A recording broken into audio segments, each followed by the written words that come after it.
Gitondo cyo kuri uyu wa kane ahagana saa 12 nibwo mu mudugudu wa Rutagara ya mbere akagari ka Nzove mu murenge wa Kanyinya akarere ka Nyarugenge habereye impanuka y'ikamyo yari yikoreye sima aho yaguye munsi y'umuhanda nyuma y'uko umushoferi yagerageje gukata bikanga. Umwe mu baturage batuye muri aka gace barimo ababonye iyi mpanuka batangarije ATV uko byagenze. Habaye saa 12 umuntu wari utwaye imodoka yari ari kumanuka burarirwa yari iri inyuma y'urumva ntago ya depaje. Yageze hari imbere agiye gufata feri, imodoka birasurundutse. Kamyo nicyo cyagize cyamanutse hasi nyine. Cyari gihetse sima. Abirindutse nyine ubona ko uwari urimo nyine yasimbutse. Wenyine wari urimo n'umumama wari uyitwaye. Yabonye akoze impanuka ahita ayisimbuka. Akiyisimbuka agenda afatwa mu biti. Nawe yakomeretsemo hano gucya muri runo ruhande. Kiteye ubwoba. Ejo neza ukareba ukuntu iriya kamyo yaguye munsi y'umuhanda ntabwo byoroshye, ariko icyo mbashe kumenya neza ni uko umushoferi abashe kurokoka. Ashyira saa 12 za mu gitondo, saa 11 nyine zishyira saa 12 za mu gitondo. Nibwo twayumvisha turyana. Hanyuma rero turabyuka tuza kumva ikintu nyine kiraturitse, tuza kureba nyine dusanga ni imodoka nyine y'amasima hariya. Yabirindutse cyane, yari twawe n'umuntu w'umumama, ariko babashije kumukuramo ndetse bamujyana kwa muganga. Aba baturage bakomeje babwira ATV ko nyuma y'uko iyi modoka iguye habaye igikorwa cy'ubugwari, bamwe muri bo babonye iyi mpanuka bahise bafata umwanzuro wo kwiba sima aho gutabara umushoferi wari umanitse mu biti nyuma yo gusimbuka. Abantu bari bahari aho kujya bamutabare babanje bafata sima. Mwe bibye sima bazicisha hano hepfo nyine. Baciye amafasha ariko abandi nyine barabafata. Ubwo babahane cyane kuko umuntu yari ari gupfa. Kandi abantu bamutabaye ni abamama babiri bonyine. Byumvikana ubundi mbere na mbere tumenye ko Abanyarwanda iyo duhuye n'igikorwa nk'iki ngiki cy'ibyago kibaye tuba twihutira gutabara.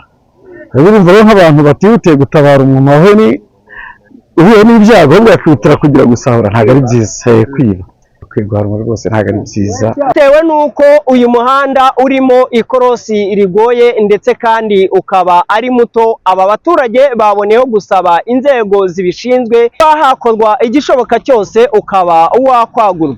Turashimira Imana kuko ahantu hakunda kuba impanuka nyinshi, bamwe barapfa abandi bakarokoka. Mubi cyane kuko nta n'iminsi itatu iciyeho n'ubundi haguye indi modoka nayo y'amabuye. Hari n'izindi modoka zahaguye nyinshi cyane z'ibirayi kandi zigwa ahantu hamwe. Ibyuma byagira bifasha umuhanda nabyo hariya byaracitse nta bigihari. Impanuka cyane nk'izi modoka zitwaye imizigo rwose turasaba leta wenda bishoboye kwagura umuhanda ukaba mugari, wenda izi mpanuka zagabanuka ugereranyije n'ibinyabiziga bipakira imizigo bicamo. Umuvugizi wa polisi y'u Rwanda ishami ry'umutekano wo mu muhanda SSP Emmanuel Kayigi ku murongo wa telefoni ganira na ATV yahamije iby'iyi mpanuka ndetse anagira n'ubutumwa asaba abaturage ndetse n'abatwara ibinyabiziga muri rusange. Impanuka yabaye mu gihe cya saa 12 za mu gitondo n'imodoka turera zikururana yari pakiye sima ituruka mu muhanda wa Musanze yerekeza i Kigali. Bigaragara ko umushoferi gukata ikorosi byamunaniye, noneho bijyanye n'uko imodoka ingana n'uburemere, imodoka ikubita ibyuma irenga umuhanda igwa munsi y'umuhanda nko muri metero 10. Hari harimo umushoferi gusa. Umushoferi yabashije gukurwa mu modoka, yari yakomeretse ajyanwa kwa muganga CHK. Epfo y'impanuka yabereye munsi hari abantu bahatuye. Abantu ntabwo twavuga ngo bose niko bagiye gusahura amasima, ariko harimo bamwe koko bakoze igikorwa cyiza cyo gufasha kugira ngo umushoferi abashe kuva mu modoka bamukuramo, ariko hari abandi nk'uko bivuze bamwe b'ibigwari bafataga amasima ahubwo barwana no kugira ngo bayatware. Polisi yahageze ihagarika ibikorwa nk'ibyo ngibyo by'ubujura ariko no gukurikirana n'izatwawe kugira ngo zigarurwe bakurikiranwe ku byaha by'ubujura baba bakoze.